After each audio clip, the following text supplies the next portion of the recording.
নমস্কার বন্ধুরা, আমি অনু ইউটিউব চ্যানেল থেকে আপনাদের সবাইকে স্বাগত। শুভ সকাল। আমি সকাল সকাল মাছের মাথাগুলো পেয়েছি, দোকান থেকে নিয়ে চলে এসেছি। আজকের একটা সব রকম সবজি দিয়ে রেসিপি বানাবো, আপনারা আমার সঙ্গে থাকুন। দেখুন বন্ধুরা, আমি নিয়েছি বেগুন, ক্যাপসিকাম, লঙ্কা, ফুলকপির ডাঁটা, মূলো, কচু। এই সব রকম সবজি দিয়ে আমি মাছের মাথা দিয়ে রেসিপি বানাবো। সবজি দেখিয়েছিলাম, সবগুলো সবজি নিলাম না, একটা দুটো তিনটে করে সবজি নিয়েছি।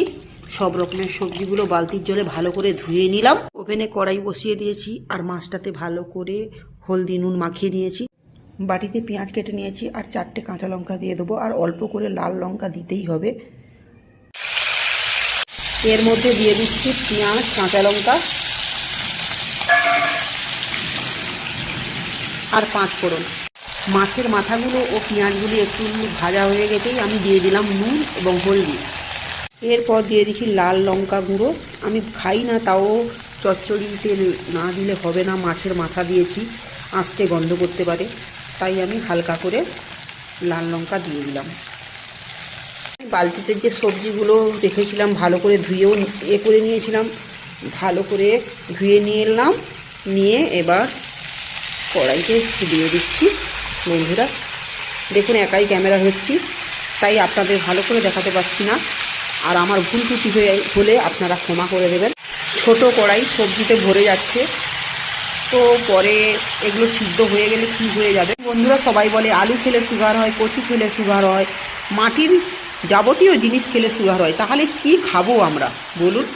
এই জন্য সুগার হওয়ার ভয় থেকে রক্ষা পাওয়ার জন্য আপনারা সকালবেলা 2-3টে করে নিম পাতা প্রত্যেক দিন চিবিয়ে জল খাবেন, আর সুগার হবে না। আর যে কোনো রান্নাতে আপনি মিষ্টি দিয়েও খেতে পারেন, কিন্তু আমি মিষ্টি খাই না।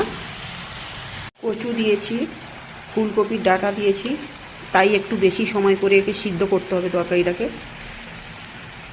আমি নেড়ে ঘেটে আবার ঢাকা চাপিয়ে দিলাম।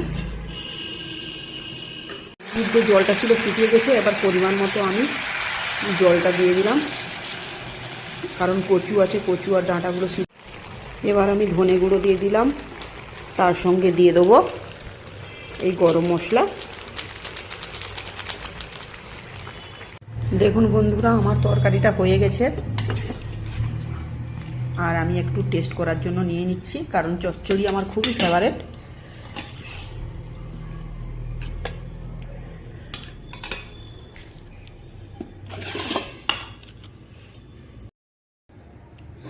দারুণ সেন্ট উঠেছে বন্ধুরা, আমি একটু